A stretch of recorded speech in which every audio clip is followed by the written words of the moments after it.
5 Months to Freedom. I'm your host, Calijah Diamond, and here we do not rush healing. We honor it, we witness it, and we walk through it together. This episode is a close one to my heart. I'm sitting down with my brother, someone that I watch battle addiction, homelessness, incarceration, and cycles that just felt impossible to break.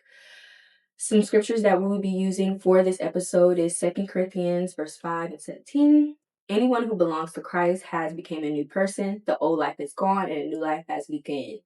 Again, another one is Isaiah 41:10. Do not be afraid, for I am with you. Do not be discouraged, for I am your God. So thank you for trusting me with this space. Thank you for being here, telling your story. I want you to feel honored. I want you to feel seen here. If you could just tell me a little bit about yourself, name, age, where you're from, and why you decided to be on a podcast. My name is Calijah Vaught. I'm 25 years young, born in Indianapolis, Indiana, and I'm here today to tell a little bit about my testimony, what I went through and how I overcame it, and little bits and pieces that meant a lot to me through the struggle. So I want people to hear it and understand it from all ages, from young to old, and know that whatever they're going through, Okay. All right. Start this again. Try this again. All right. Okay. Now, hold on. Now, what you want me like? I know. Wait, what you asked? Name, age, where you from, and why you on the podcast. On the podcast. Yeah. All right. All right. Hi, and welcome back to 5 Months to Freedom. I'm your host, Calijah Diamond, and here we do not rush healing. We honor it, we witness it, and we walk through it together. This episode is a close one to my heart. I'm sitting down with my brother, someone that I watch battle addiction, homelessness, incarceration, and cycles that just felt impossible to break. Some scriptures that we will be using for this episode is 2 Corinthians verse 5 and 17. Anyone who belongs to Christ has become a new person. The old life is gone and a new life has begun. Again, another one is Isaiah 41:10. Do not be afraid, for I am with you. Do not be discouraged, for I am your God. So thank you for trusting me with this space. Thank you for being here, telling your story. I want you to feel honored. I want you to feel seen here.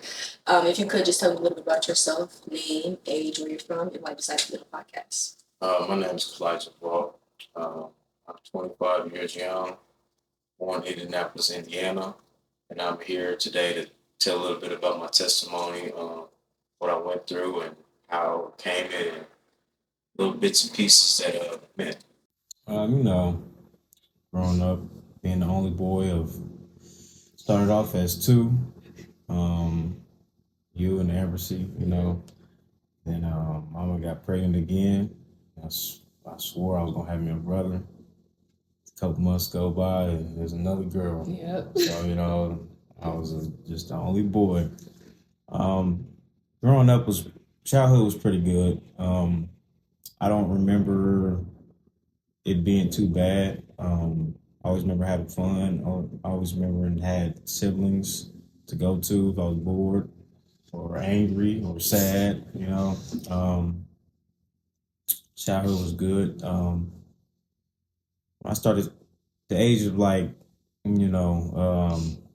12, life was still good. I remember loving basketball.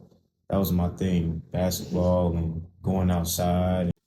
Running, even as a baby, 5 or 6, outside was my thing. And I really enjoyed Podcast. My name is Calijah Vaught. I'm 25 years young, born in Indianapolis, Indiana, and I'm here today to tell a little bit about my testimony, what I went through and how I overcame it, and little bits and pieces that meant a lot to me through the struggle. So I want people to hear it and understand it from all ages, from young to old. As I was getting a little bit older, 12, 13, 14, I started Mind my cat, y'all. I started my eyes starting to open up a little bit, Get down. having a single mother, stuff. Really not having a father around. Um, it was just kind of different for me. Going through puberty without knowing what was really happening to me and having all these mixed emotions and it's just some things I didn't really want to go to my mom about only because she was a woman and it was just little things like that. But Podcast. my name is Calijah Vaught.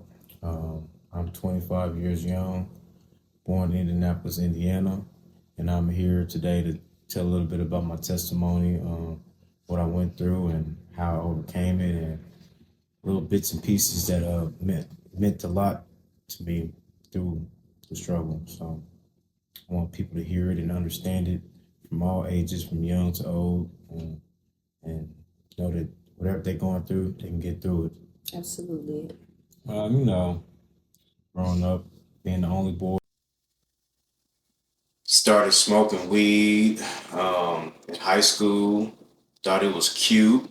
You know what I mean? Running around, everybody smoking their little weed and cigarettes and stuff like that. You know what I mean? Just looking, started failing in school. Stopped caring about the little things I love, like basketball, family time, and you know, just started. Everything started to go downhill very slowly. I didn't notice it then, but I noticed it now. All that stuff back then, I notice it now. I thought I was having the time of my life, working to support my little habit. You know what I mean? Had my little girlfriends, this and that. Had little friends, you know what I mean? This and that.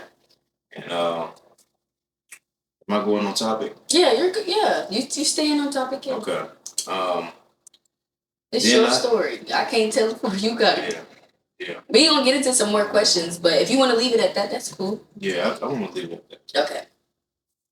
So this is still talking about the beginning. So this is before we get into the deep of it all, like the addiction of it all. What were you running from during that season? Was it something that was keeping? Because I know that you said when you started off, it was like for fun. But like, did it start becoming a habit of, okay, my emotions, I'm dealing with this, so let me get to this? Like, when did you start to realize like this starting to get a little too much? I noticed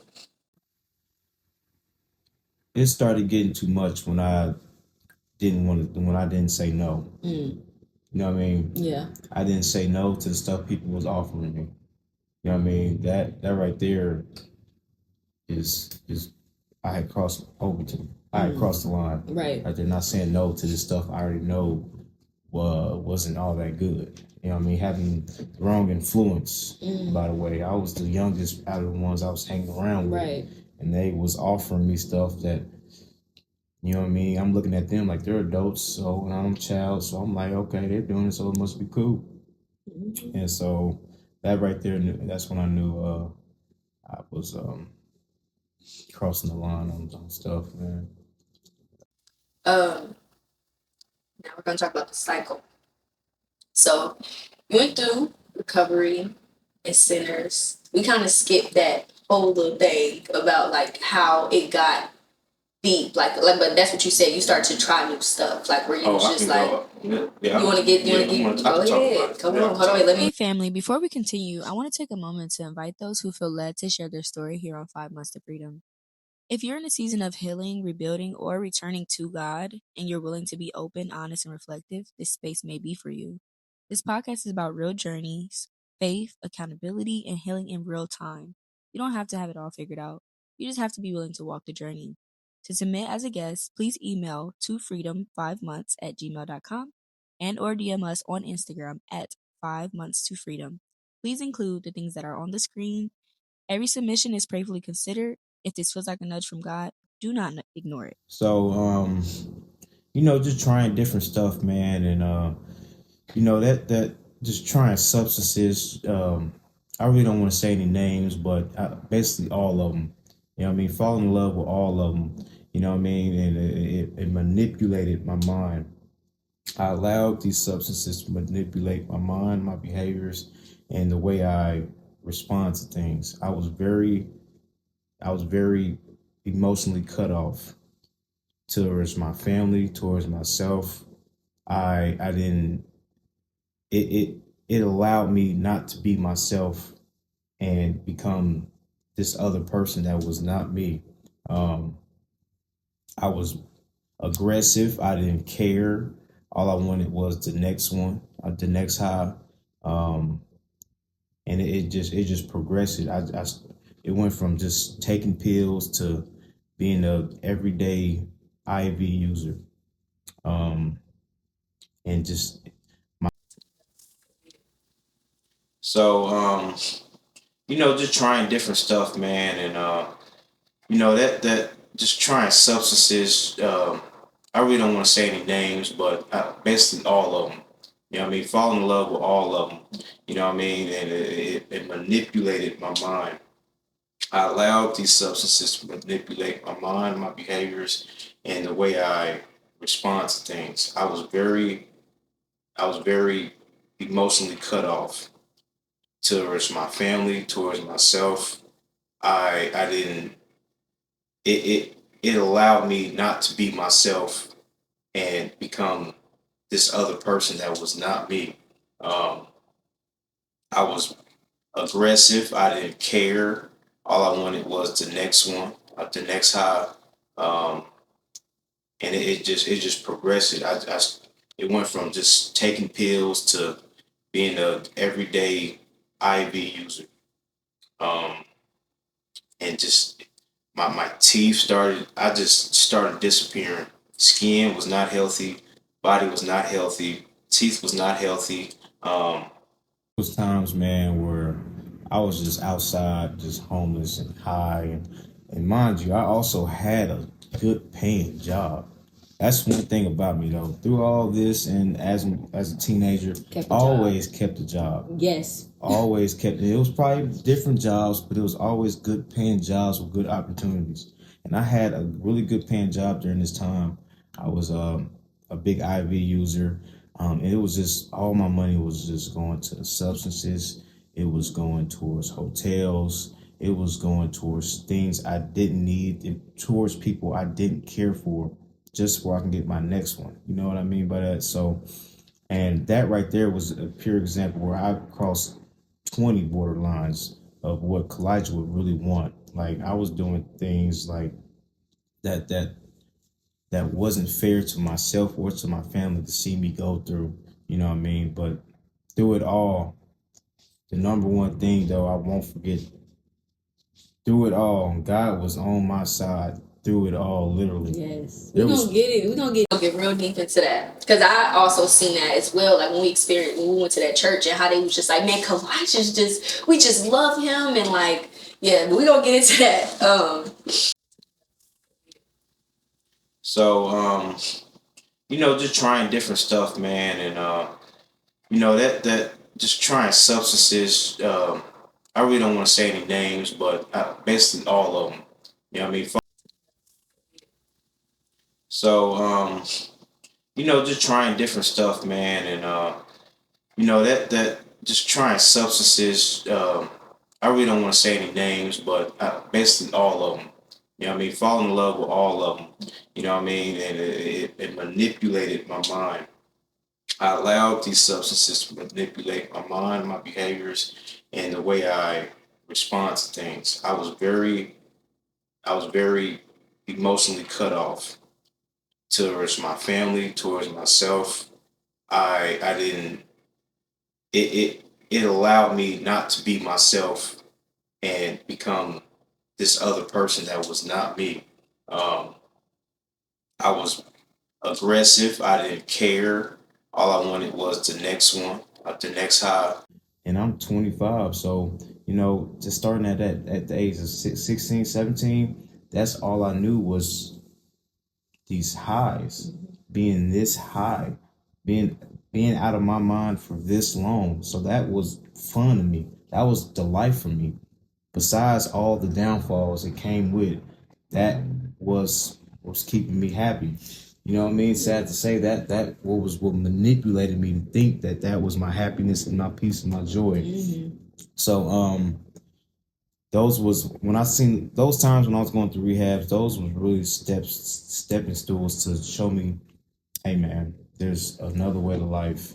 Um, there's more to it than life. God wants more from you than you using these substances and losing your family, going to jail, losing these good paying jobs, good career paying jobs, and just losing my mind basically. Mm-hmm. So those was all stepping stools to what was really to come. You know what I mean by that. So Yeah. um, Or how does that work? well, I was going to detox centers. That's when you go in when you have substances in your body. I was on opiates at the time, so when I was going in, coming off of opiates, some people might not know when you're coming off opiates, it's not a mental um, battle. It's literally a physical. Your body literally is detaching itself from the drug, and that can cause pain to the body. It can cause restless legs. It can cause cramps. It can cause diarrhea, uncontrol, and all of this stuff is you can't control it. It's you throw up for days coming off of opiates. So me going in there, it was very tough for me to go through that my first time because I didn't really know what withdrawals was because I always had the substances, and going through that was the worst pain in my life. I wouldn't recommend. I wouldn't put that on my worst enemy.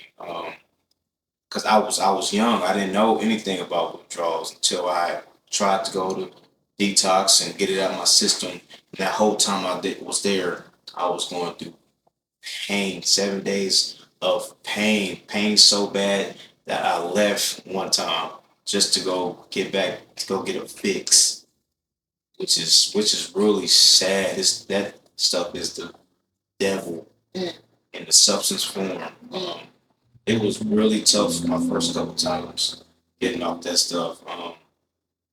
Like I said, yeah, it's crazy. I love you being so open. We have never talked about this, like, ever. So this is the first time that I'm hearing this for myself. And it's like, dang, like, because when we used to ask you, you used to just be like, I want to do it. Like, it wasn't even like, it was like no thought behind the eyes. Like, you didn't care to elaborate. You didn't care to explain what it was. You didn't care to, like, it just was like, this what it is. Like, and this is what it's going to be.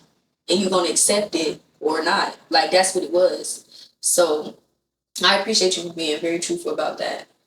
But yeah, like I said, it was moments where my mom would get phone calls and they like, bring him back. And it was moments where um, they would, my mom would call and they're like, hey, she's like, hey, is he able to come back and this and that? And they like, yeah, he's okay to come back.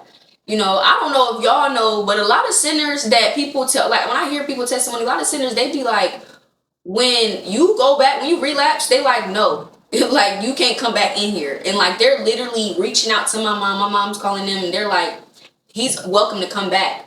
And you didn't miss the curfew hours and they still letting him come back. Like, man, it's just like, that was nothing but God on his side. And a lot of these sinners, correct me if I'm wrong, went to church, right? Yeah. I remember we visited a church, and they were just like, soon as we walked in, they're like, Calijah is just so amazing. He just, like, he speaks and this, and this. And, like, you could just tell happiness was on him. Like, we grew up in a household that was filled with love and God. Like, period. Yeah. Like, we went to church faithfully. Yeah. So it was like, we had God in our life already. So it was like, seeing him in that light was good. It was a good light.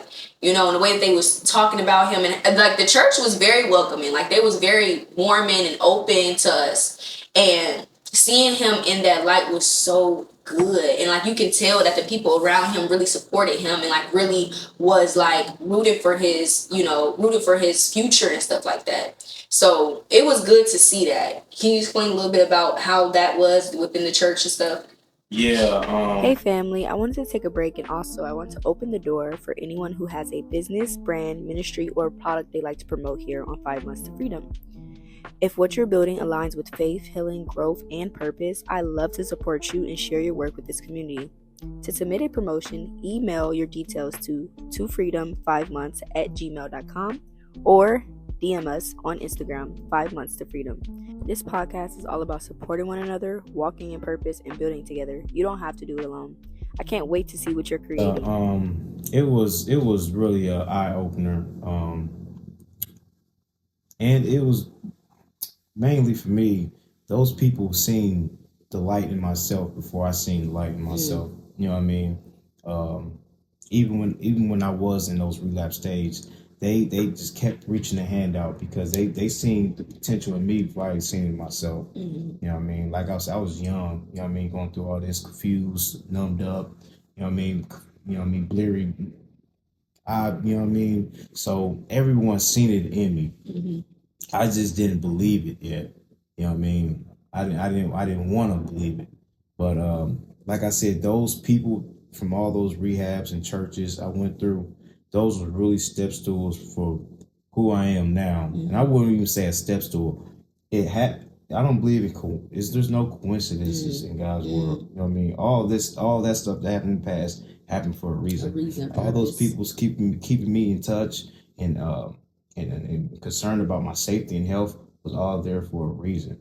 You know what I mean? So it was really good. And it got me back connected with God going to that church. Yeah. You know what I mean? Being out there, you really, that's not godly behavior, for one. That's not what God wants for you. You know what I mean? So going back to those churches and being around those people, hearing the word of God and noticing that even through all my pushing God back and doing drugs and being homeless, God was with me that whole time. The whole time. Every step of the way, He was there with me. The whole time. Outside homeless, just walking around, losing jobs and just being depressed and being around people that didn't want to kill, that didn't care about me, probably wanted to kill me. You know what I mean? And He was there protecting me the whole time. Yeah, we live in a world where, forget the world, we live in a city where it's crazy. People just hate on people for nothing. Yeah. Like, people are just wicked. And it's like you being out there by yourself and having that protection from God. And then it's like the stuff that you were doing was stuff that it could easily have affected you mentally, physically. Like, you could have came out paralyzed, or just little stuff like that could happen to you. Like, death is big. Forget that. Let's just talk about death in itself. Like, we know what comes with drugs, which is overdosing and things like that. And were you ever scared? Like, were you ever like, this could happen? Like, and then when you did think about it, was it like, okay, I need to stop? Or was it like, I'm only going to do it this much now since I'm so scared of it? Podcast. My name is Calijah, Vaught. I'm 25 years young, born in Indianapolis, Indiana, and I'm here today to tell a little bit about my testimony, what I went through and how I overcame it, and little bits and pieces that meant a lot to me through the struggle. So I want people to hear it and understand it from all ages, from young to old, and know that whatever they're going through, they can get through it. Absolutely. Growing up, being the only boy started off as two, you and Ambersy, Then Mama got pregnant again. I swore I was gonna have me a brother. A couple months go by, and there's another girl. Yep. So I was just the only boy. Growing up childhood was pretty good. I don't remember it being too bad. I always remember having fun. I always remember and had siblings to go to if I was bored or angry or sad. Childhood was good. When I started the age of 12, life was still good. I remember loving basketball. that was my thing. Basketball and going outside and running. Even as a baby, 5 or 6, outside was my thing. And I really enjoyed being outside playing basketball, just being in my own lane. I wasn't really big on following the crowd as a kid, or going to go do this, or going to go do that. If it wasn't what I wanted to do, I didn't follow the crowd. You know what I mean? So childhood was pretty good. Um, you know, I had as I was getting a little bit older, 12, 13, around. Um, it was just kind of different for me. Going through puberty without knowing what was really happening to me, and having all these mixed emotions, and Fast. Like, fast. We're going to get into that. But, like, fast. Okay. So, we're going to get into God's hand, even in the chaos. We kind of spoke just a little bit about it, about, how everything, in all, you felt like the Lord was with you. Now, can you share a moment where you knew God spared your life? And what changed you from then? Because I remember you telling me a story about it. Really, it was my last go around when I was getting high and stuff. I just remembered, you know, I just got fired from my job. You know what I mean? I went out to celebrate, if that makes any sense. Went out to celebrate, and at this time I was clean off opiates, um, and benzos, which is like Xanax and stuff. But I was, you know what I mean, just got fired and stuff, so I'm like, forget it. Went in the bathroom. I don't know if it's gonna be a little bit too graphic. No, go ahead. You know what I mean? Filled the syringe up with a whole bunch of drugs that wasn't supposed to be in the syringe, for one. Um, did it or whatever. Last thing I remember is coming out the bathroom and then waking up in the hospital. Don't remember anything. I just remember waking up in the hospital, handprints around my neck, IVs in my arm, and I haven't told anybody this, but I overdosed that night. I overdosed twice that night. Hold on. Go ahead, sorry. I had the ambulance came and got me, um, and I was being violent towards them. Called a battery on the officer and the medic. Overdosed while I was fighting them. Podcast. My name is Calijah Vaught. I'm 25 years young, born in Indianapolis, Indiana, and I'm here today to tell a little bit about my testimony, what I went through and how I overcame it, and little bits and pieces that meant a lot to me through the struggle. So I want people to hear it and understand it from all ages, from young to old, and know that whatever they're going through, they can get through it. Absolutely. Growing up, being the only boy started off as two, you and Ambersy, Then mama got pregnant again. I swore I was gonna have me a brother. A couple months go by, and there's another girl. Yep. So I was just the only boy. Growing up childhood was pretty good. I don't remember it being too bad. I always remember having fun. I always remember and had siblings to go to if I was bored or angry or sad. Childhood was good. When I started, the age of Podcast. my name is Calijah Vaught. I'm 25 years young, born in Indianapolis, Indiana, and I'm here today to tell a little bit about my testimony, what I went through and how I overcame it, and little bits and pieces that meant a lot to me through the struggle. So I want people to hear it and understand it from all ages, from young to old, and know that whatever they're going through, they can get through it. Absolutely. You know, growing up, being the only boy of started off as two, um, you and Ambersy, you know. Then Mama got pregnant again. I swore I was gonna have me a brother. A couple months go by, and there's another girl. Yep. So I was just the only boy. Um, growing up was childhood was pretty good. I don't remember it being too bad. I always remember having fun. I always remember and had siblings to go to if I was bored or angry or sad. Childhood was good. When I started, the age of 12, um, it was life was still good. I remember loving basketball. Hey family, before we continue, I want to take a moment to invite those who feel led to share their story here on 5 Months to Freedom. If you're in a season of healing, rebuilding, or returning to God, and you're willing to be open, honest, and reflective, this space may be for you. This podcast is about real journeys, faith, accountability, and healing in real time. You don't have to have it all figured out. You just have to be willing to walk the journey.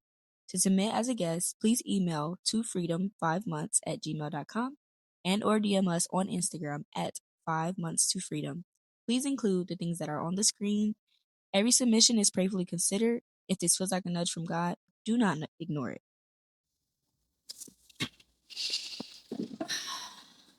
So we're back after the break, and I appreciate that encouragement that you gave at the end of that, because a lot of people needed to hear that, especially, if they at that breaking point, or if they're struggling with something that's like this. And this is not just for people that are on opiates or certain things like that. These are for people that's struggling with any type of addictions. Like, this can go for anything. Like, it's hard because when you have an addictive spirit, it's hard to release that, but like he just said, it's somebody that's going to be able to get you through that, and his name is Jesus Christ. Like, turning to him isn't just something that you do temporarily because you're just trying to get a temporary fix. No, like he said, you were going through something, you was like, I need to go get a fix, because it's just like that. Like, you gotta crave and be addicted to the word of God as much as you are addicted to whatever you was used to. Like, you gotta crave that and want that as much as what you were just doing. So yeah, I appreciate that. Now, what happened in the middle of 2025? Was that story? That was that last time? Yep. That's what happened. You was like, I need to change. So what steps after that did you start to take to be like, we need to push more to this change? Like, what was those steps? Once I had got out of jail, I had I just had enough of that lifestyle. I had enough of not having anything. I had enough of giving my family false hope. Every time I went to rehab saying, hey, I'm gonna get clean, I'm gonna get clean, I'm gonna get clean. And I always turned out doing the opposite. And this time I was very serious about what I said and what I meant and what I wanted for myself, knowing that I can't do it by myself. So I started praying. I started really praying and wanting more for myself and just want to see what God really got for me. I wanted a little taste of what He really had for me. So my mom took me to rehab, and when you really go into those doors, you really have to change the way you think and see everything. Because once the information that they try to give to you about how to understand more about this compulsive behavior, know more about why you do the things you do, you have to be open mind. You have to have open mind. You can't be closed off and sealed, thinking you know everything. Because everything I knew had got me down Where that you road. was, yeah. You know what I mean? So I had to be really open mindedness. I had to have open mindedness towards a new way of life and a new way of thinking. And I also had to be very willing to take those steps to get to where I want to get to. You know what I mean? I had to really want it. You know what I mean? As much time and energy I put in trying to grab the substance, I had to put that same time and energy believing in God, having my faith in God, trusting the process through it all. Mm-hmm. Um, and it worked. It worked for me. Um, Now I'm gonna be honest, it wasn't. The first couple months wasn't easy. It wasn't easy at all. Um, I had my days where days was better than others, and I wasn't used to being sober, knowing that some days is gonna be better than others. Mm-hmm. You know what I mean? So just that new lifestyle for me of being completely completely sober was new to me. It was new, and it was kind of a struggle until I started praying a little bit more. Um, it started feeling all my emotions more. Mind you, I was cut off for 8 years. Emotions, having all these different emotions from all the stuff I've been through, and happiness, joy, being mad, sad, angry. I felt that every day at once for 60 days, and it was getting kind of scary. Um, Month 3, I started feeling somewhat normal. I started be able to control my emotions a little bit more. Mm-hmm. Starting to see God work, basically. Mm-hmm. Praying a little bit more, talking to y'all over the phone, FaceTiming y'all. Y'all seeing y'all happy for me, brought me a lot of joy. You know what I mean? And really wanting this new life. Uh, and it was just it's really beautiful, and just how God works sometimes. It's hard to put it in words. Mm. You know what I mean by that? Yeah. The experience is so crazy and so beautiful. Sometimes it's hard to put in words. I'm doing the best I can to try to explain You're doing amazing. Y'all agree? I know y'all agree. You're doing great. He worked miracles from the inside all the way to the outside. Yes. You know what I mean? So. And then the people that's surrounded by you, like Yeah. I had to cut a lot of people off that meant good to me. It didn't matter if they was talking about me about it or not. I knew I had to become who God wanted for me. Mm-hmm. You know what I mean? So I had to leave people alone. Had to go stop going to different places. Had to, you know what I mean? Had to surround myself around people that wanted the same thing I wanted, and that was to be sober. You know what I mean? So it turned out really good. Yeah. Really good. Yeah. So what would you say to someone who's battling addiction right now? Someone that's battling addiction right now, I'll say to you, do not beat yourself up about it.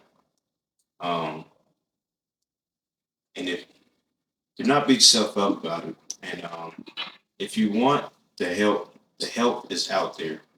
Um, Man, woman, doesn't matter your gender. There's help out there if you really want it, and you have to put your faith in God in the mix of you trying to get help. Because you trying to do it on your own, um, it's gonna be difficult. You ain't gonna have that power source you need. But if you keep your faith in God and trust that He will get you through it, and somewhat meet God halfway, take the steps you have to take, cut the people off you have to cut off, um, go do things you don't want to do, like serve people. Not serve people, but you know what I mean. Serve your community. Do little things like that. Just start being open minded to new experiences, new things. Be willing to take those steps that you have to take to get out of your old behavior. Um, it's really possible if you really want it. Um, it's really possible if you really want it, because it's out there. I thought for years, I told myself for years, I'm doing this for the rest of my life until I had a new change of mind. I was willing to give my life over to God and tell him, hey, I can't do this on my own. Every time I do it on my own, I'm taking 20 steps back. You know what I mean? Mm-hmm. So people out there, if you're going through this, just know that God got something better for you in this life. than what you think you got going on right now. So, yeah. Yeah. One more question, and we'll get into my point of view of it. Normally, I would not do this because I don't know people's testimony or what they have going on. But with this being my brother, we never got to sit down and have this conversation and like me to really express to you like how proud I am of you today, or just like in general, like what I experienced in that moment of seeing you like that, and how like we had that bond growing up, and how it was so hard for me to like look at you in the eyes of like my big brother. Like, it started to look more of like a stranger, or like somebody that I couldn't connect with. So last question I have for you is sorry. What does trusting God look like to you now? About things that it takes time to grow. You know what I mean? Like like this mindset I got now, it took time to grow. You know what I mean? At the beginning, I wanted to change so bad, and I was stressing myself out for every flaw I did. You know what I mean? Every thing that got my emotions boiled up for nothing, or everything that got me sad for nothing. I had to really sit back and stop stressing out, and just know that what I want, it'll take time, and it happened like that. So Yeah, people say that's change don't happen overnight, but it does. It does. As far as like grace does happen overnight. But as far as like committing to change, it does not happen overnight. But grace definitely comes. That faith comes immediately. And Trust. keeping that faith throughout the whole time, it so beautiful, so great.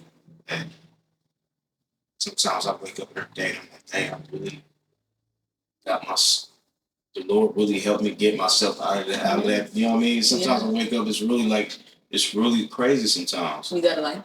And that faith I had through the whole time was so strong. It shows every day. You know what I mean? Yeah. So yeah, definitely appreciate that. Now I'm gonna keep this short because I was gonna express it all, but I'm gonna keep it short because I was gonna say it off camera. But it's up to you if you want me to say it off camera or on camera. say it on camera. Okay. I'm sorry. No, it's all right. But it hurt me. It hurt me to see you in that way, and I know it wasn't you. So it didn't affect me in that way to where I'm like, oh, I'm just gonna say forget my brother, because it wasn't that. It was just like it was just so hard. It was just so hard. But sorry. But even through all of that, I never lost hope. I consistently prayed for you. I consistently was asking God to be there with you. And today I get to sit across from you. Like I get to sit across from you, not in addiction, not in bondage, but in freedom and in purpose. Yeah. And it's so good to see. It's so good to experience, because your personality, you yourself never left. It was always there, but it was just so hard to see it through everything that you were struggling with. So, man, like when I tell you this little shift, I don't know how or how long or when it happened, but like it was just like phew. And I just remember you calling me and you like, oh, I got my house. Like, house? What are you talking about? House? I'm like, you was just, like it just hit me out of nowhere because I didn't know nothing. So when you told me this, like I'm literally on the phone crying. It's 3:00 in the morning. I get woken up out my sleep. I'm thinking about you. I get woken up out my sleep. And all the Lord came and tell me to do is pray pray for your brother. I'm literally sitting here praying, crying. I called mama. Me and her crying on the phone. I'm like, mama, he deserved the best. Like, he deserved the best. He needs the best help. Like, man, it was just such a blessing to hear you say that, to hear, like, I'm clean, to hear I'm good, like, I'm healthy. Like, it was nothing but God. Nothing but God through you, like, through everything. He took you through everything just to, like, where you are at now. You a family, like, you always been a family man, but you a family man now. Like, you got a dog.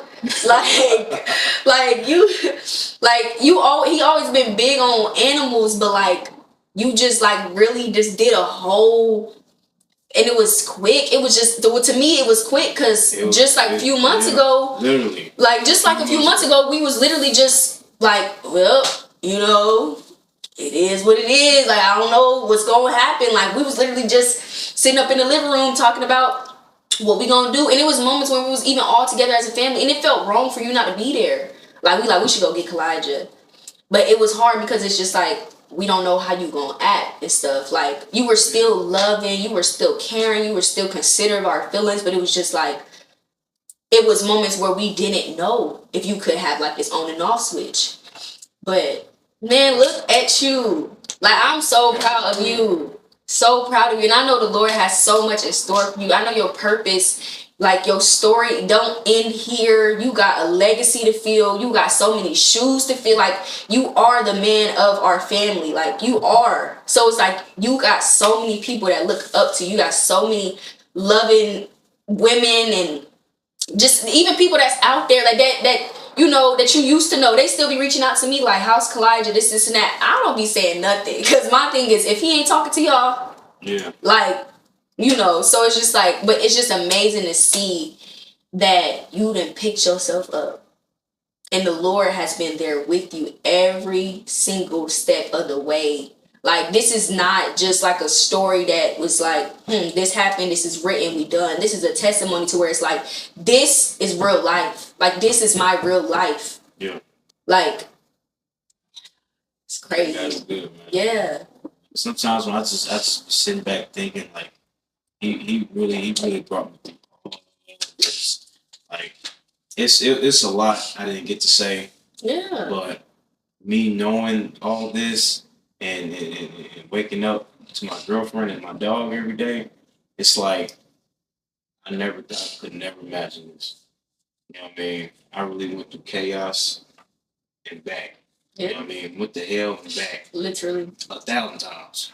It made it out 1,000 times. You know what I mean? Like, God is just, it's So too good. So many ways. You know what I mean? So, Yeah.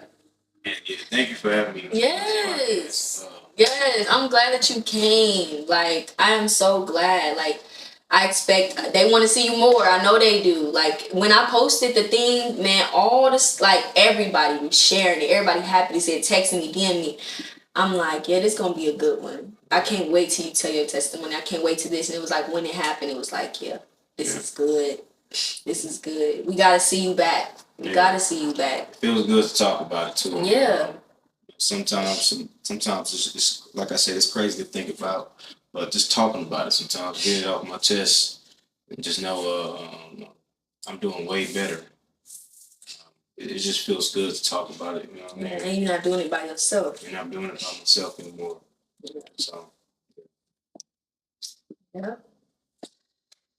I'm gonna take a break. Sorry, I gotta my thing getting back together. Now, I didn't know if you wanted to do the 5 months. Did you want to do the 5 months? To where, like, you come back on every month? I can do that. Till it build. Okay, so you gotta say, like, a little it's like a covenant kind of. But